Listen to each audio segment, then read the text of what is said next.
దేవుని నామమునకు స్తోత్రంలో ఈనాటి ధ్యానాంశము హృదయ పరిశోధకుడు మన ప్రభు అండి. సామెతల గ్రంథం 17 అధ్యాయం 3 ప్రకారము గుండె వైద్య పరిభాషలో హృదయము అంటారని మనకి తెలుసండి. బైబిల్లో ఈ హృదయమని, అంతరింద్రియమని, మనస్సు, ఆత్మ, ప్రాణము, మనస్సాక్షి అని ఎన్నో విధములుగా చెప్పబడుతుందండి.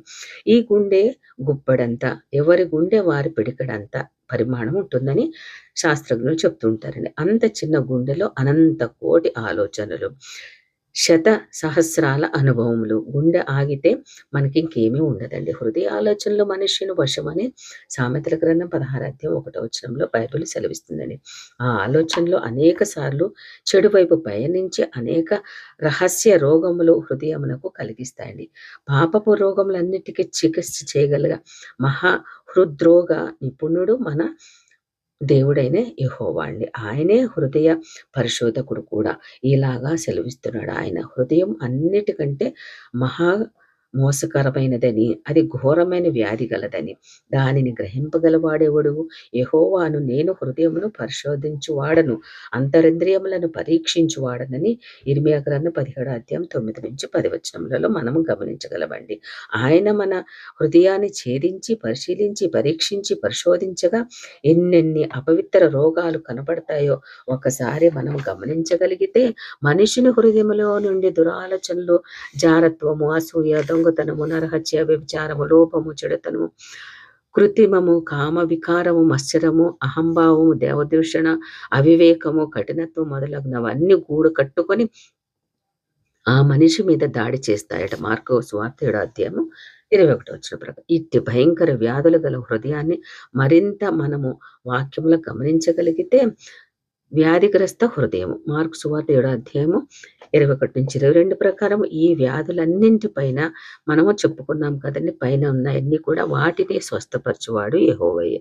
ఇంత పెద్ద లిస్టులో ఉన్నాయన్నీ కూడా మరి బయటకు వెళితే ఒక్కొక్క డాక్టర్ ఒక్కొక్కటి చెప్తారు కానీ మనకి సమస్తము స్వస్థపరిచేవాడు మన యెహోవా అండి. వీటన్నిటి చేత ప్రతి వాని గుండె బలహీనము కాగా చెదరిన గుండెను బాగు చేస్తానని వాగ్దానం ఇస్తున్నారు దేవుడు. అట్లు బాగు చేసి ఆధ్యాత్మికతను వైపు నడిపిస్తారండి. రెండవదిగా దుష్ట హృదయం. హెబ్రీ పత్రిక 3 అధ్యాయం 12 ప్రకారం ఇది విశ్వాసము లేనిదే దేవుని విడిచిపోనట్టిది, అట్టి వారికి శాపము అని ఇర్మియా ప్రవక్త ద్వారా హెచ్చరిక ఇస్తున్నారండి దేవుడు. ఇర్మియా గ్రంథము 17 అధ్యాయం 5 ప్రకారం అట్టి హృదయంని సరిచేసుకోవాలి. ప్రార్థనయే సరిచేయడానికి మార్గం అండి. మూడవదిగా క్రొవ్విన హృదయము. మత్తయి సువార్త 13 అధ్యాయం 15 ప్రకారం కనులారా చూచియు, చెవులారా వినియు, హృదయంతో గ్రహించక, దైవోపదేశమును వినకుండునట్లు చెవులు మందము చేసుకొని కన్నులు మూసుకున్నట్లు చేయనదే క్రొవ్విన హృదయము. అట్టిది మనలో ఉంటే అతి ప్రమాదము. నాలుగవదిగా గర్వించిన హృదయం అండి. గర్వము నాశనమునకు నడుపునట్టిది, అందుకే అట్టి హృదయము గలవారిని నేను సహించను అన్నారండి దేవుడు. కీర్తన గ్రంథం 101 అధ్యాయం 5 ప్రకారం. ఒకసారి నాబాలు గర్వపు హృదయాన్ని, అతని వినాశనానికి జ్ఞాపకం చేసుకుందామండి. సమూయేలుకు రాసిన 2 గ్రంథము 25 అధ్యాయంలో. ఐదవదిగా పాషాణము అనగా కఠిన హృదయము. ఫరో తన హృదయాన్ని కఠినపరుచుకుని ఇశ్రాయేలుల ప్రయాణాన్ని అనేక సార్లు అడ్డుకున్నాడండి. ఇతరుల పట్ల అట్టి అభ్యంతర కారకంగా మన హృదయంలో ఉన్నవేమో మనల్ని మనం పరిశీలించుకొని ఫరోలాగా ఉండకుండా రక్షించేలాగా, మోసేలాగా మన హృదయాలు ఉండాలండి. ఆరవదిగా భ్రష్ట మనసు అనగా హృదయము. ఇట్టి హృదయము దుర్నీతి, కలహము, కొండములు, అపవాదములు, ద్వేషము, హింస, బింకపు పలుకులు, చెడ్డవైన కల్పనలు, తల్లిదండ్రుల పట్ల అవిధేయత, మాట తప్పుట, అనురాగ అనగా ప్రేమ రాహిత్యము, ఇటువంటివన్నీ కూడా రోమాపత్రిక 1 అధ్యాయం 29-31 ఉన్నాయండి. ఇట్టి హృదయాలన్నిటిని పరిశీలించి నైపుణ్యంతో పరిశోధించి సరిచేయగలవాడు మన దేవుడు. ఎలాగంటారా? దేవుని వాక్యము సజీవమైన బలము గలదే, రెండంచుల గల ఎటువంటి ఖడ్గము కంటెను వాడిగలదే, ప్రాణాత్మలను మూలుగను విభజించునంత మట్టుకు దూరుచు హృదయం యొక్క తలంపులను, ఆలోచనలను శోధిస్తుందండి. హెబ్రీ పత్రిక 4 అధ్యాయం 12 ప్రకారం వాక్యం అనగా దేవుడే కదండి. ఆయనకు ఏది అసాధ్యం కాదు కదా, సమస్తము సాధ్యము.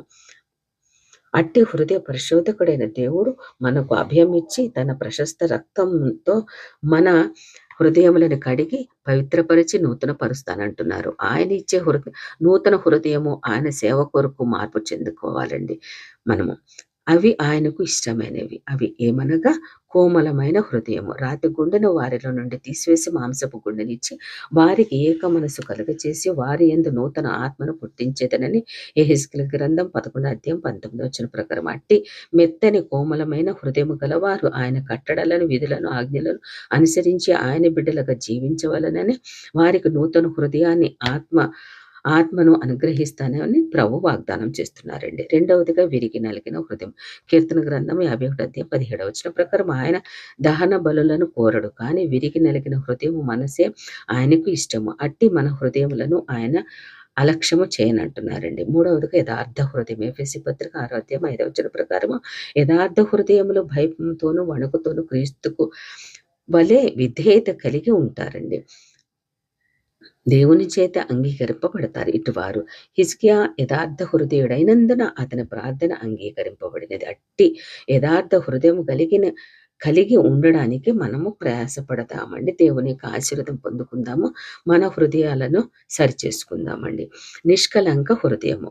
పేతురు రాసిన మొదటి పత్రిక 1:23 ప్రకారం సత్యమునకు విధేయులే మనసును పవిత్రపరుచుకొని నిష్కపటమైన సహోదర ప్రేమ మిక్కుటముగా కలిగి ఉండే హృదయము.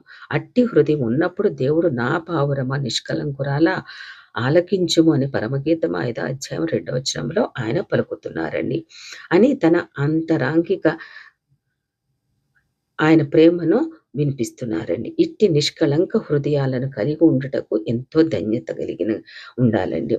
మరి 5వదిగా తెరవబడిన హృదయం. అపోస్తులలో వాక్యము చెప్పుచుండగా లూదియా హృదయము తెరవబడిందట. దైవ ఉపదేశమునకు హృదయము తెరవబడాలండి. అట్టి అనుభవం ప్రభు అనుగ్రహిస్తారు. ఆయనను ప్రేమించి ఆయన వాక్యము ఆచరించి ఆయన యొక్క నిబంధనలన్నీ కూడా గైకొని వాటి ద్వారా మనం ఆచరించగలిగితే మనకు అటువంటి హృదయము తెరవబడిన అనుభవం మనలో కూడా అనుగ్రహిస్తానంటున్నారు. అపోస్తల కార్యములు గ్రంథము 16:14 ప్రకారము మన హృదయములను తెరుస్తారండి. 6వదిగా ప్రోక్షింపబడిన హృదయం. హెబ్రీ పత్రిక 10:22 ప్రకారం ఇట్టి హృదయములలో మనసాక్షికి కల్మషం లేకుండానట్లు నిర్మలమైన ఉదకమైన క్రీస్తు రక్తంలో స్నానం చేయాలండి. ఆయనలో సంపూర్ణ నిశ్చయతతో మన హృదయాలు దేవుని సన్నిధిలో ప్రోక్షింపబడాలండి. అన్న అలాగూ చేసింది. పాపాత్మురాలైన స్త్రీ కూడా ఆ విధంగా చేసిందండి. మొదటి సమూయేలు గ్రంథం 1 అదేవిధంగా లూకా సువార్త 7 హృదయము నిపుణుడైన దేవుడు హృద్రోగ నిపుణుడైన దేవుడు వ్యాధిగ్రస్తమై క్రొవ్వి గర్వించిన దుష్ట పాషాణ భ్రష్ట హృదయములను సరిచేసి కోమలమైన విరిగి నలిగిన యథార్థత నిష్కళంక హృదయములను మనకు అనుగ్రహించుచుండగా ఆయనకే మన హృదయములను తెరిచి ఆయన పాదాల కడ ప్రోక్షించగలగాలండి. అప్పుడే ఆయన నుండి క్రింది దీవెనలు పొందగలమండి.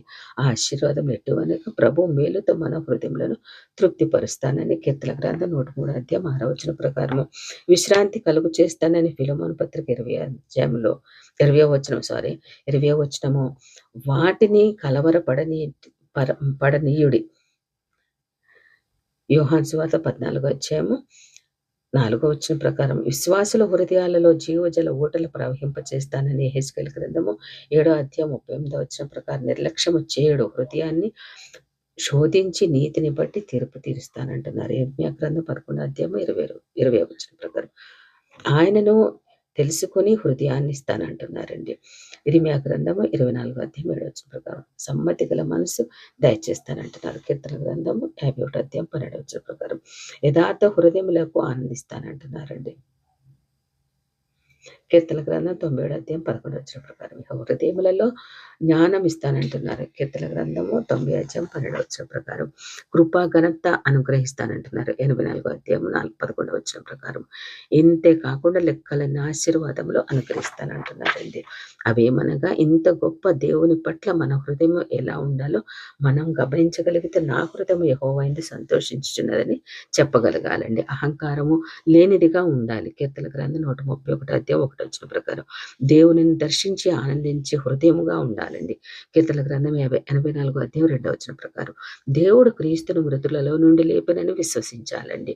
హృదయములో మనం ఒప్పుకోవాలండి. రోమపత్రిక 10 అధ్యాయం 9 వచ్చిన ప్రకారం దేవుని పూర్ణ ఆత్మతో పూర్ణ హృదయముతో ఆరాధించాలండి. ఆయన వైపు మన హృదయములని ఎత్తి ప్రార్థించాలండి. విలాప వాక్యములు 3 అధ్యాయము 41 వచ్చిన ప్రకారం విరిగి నలిగిన హృదయం కలిగి ఉండాలండి. కీర్తన గ్రంథం 34 అధ్యాయం 18 వచ్చిన ప్రకారం పూర్ణ హృదయంతో యెహోవాయందు నమ్మిక ఉంచాలండి. సామెతల గ్రంథము 3 అధ్యాయం 5 వచ్చిన ప్రకారం హృదయములో పాపము లక్ష్యము చేరాదండి. హృదయములో పాపము ఉంటే మన మనవి వినడండి. కీర్తన గ్రంథము 66 అధ్యాయం 18 వచ్చిన ప్రకారం మన హృదయ ధ్యానము ఆయనకు అంగీకారంగా ఉండాలండి. కీర్తన గ్రంథం 19 అధ్యాయం 4 వచ్చిన ప్రకారం ఆయన ఉపదేశములను మన హృదయం అనే పలక మీద వ్రాసుకోవాలండి. సామెతల గ్రంథం 7 అధ్యాయం 3 వచ్చిన ప్రకారం దేవుని మారు రూపాలైన దయను సత్యమును ధరించి హృదయం మీద వ్రాసుకోవాలండి. సామెతల గ్రంథం 3 అధ్యాయం 3 వచ్చిన ప్రకారం ఆయన వాక్యమును హృదయంలో జాగ్రత్తగా చేసుకోవాలండి. సామెతల గ్రంథం 4 అధ్యాయం 21 వచ్చిన ప్రకారం మన హృదయములను దేవుని మీద నుండి తొలగించుకొనకుండా ఆయన వైపు మళ్లించాలండి. అలాగను చేస్తే శాపగ్రస్తులమని కాకుండా యెహోవా వాక్కు ఇర్మీయా గ్రంథం 17 అధ్యాయము 5వ వచనం ప్రకారంగా ఆశీర్వాదం కుమ్మరింపబడుతుందండి. హృదయము ఇంతటి ప్రాముఖ్యత కలది గనుకనే దేవుడు నా కుమారుడ నీ హృదయం నాకు ఇమ్ము అంటున్నారండి. అంతేకాకుండా నీ హృదయంలో నుండి జీవధారలను బయలుదేరును కనుక అన్నిటికంటే నీ హృదయం భద్రముగా కాపాడుకోనమని కూడా హెచ్చరిస్తున్నారండి. సామెతల గ్రంథం 4వ అధ్యాయం 23వ వచనం ప్రకారం బిడ్డలారా, విశ్వాసులారా, భక్తులారా, మన హృదయంలోని సమస్త పాపరోగములను పరీక్షించి వైద్యం చేయగల హృద్రోగ నిపుణుడు హృదయ పరిశోధకుడే దేవుడేనండి. గుండె చెదిరిన వారిని బాగు చేసి గాయం కట్టువాడు ఆయనే కనుక ఆ గొప్ప హృదయ పరిశోధకునికి మన హృదయములను అర్పించి స్వస్థత పొందుకుందామండి. అట్టి మహా గొప్ప వైద్యుని చేతిలో చికిత్స పొందుకొని ఆయన చేతిలో సజీవ సాధనాలుగా వాడబడదామండి. సేవకై అనేకులకు సువార్త మనం ఏ విధముగా దేవునికి మన హృదయంలో అప్పగించినప్పుడు దేవుడు ఏ విధంగా స్వస్థత పొందాడో ఆ సాక్ష్యం చెప్పుకుంటూ మనము సువార్త ప్రకటిద్దామండి. ప్రభు అట్టి కృపను మనందరికీ కూడా అనుగ్రహించును గాక. ఆమేన్.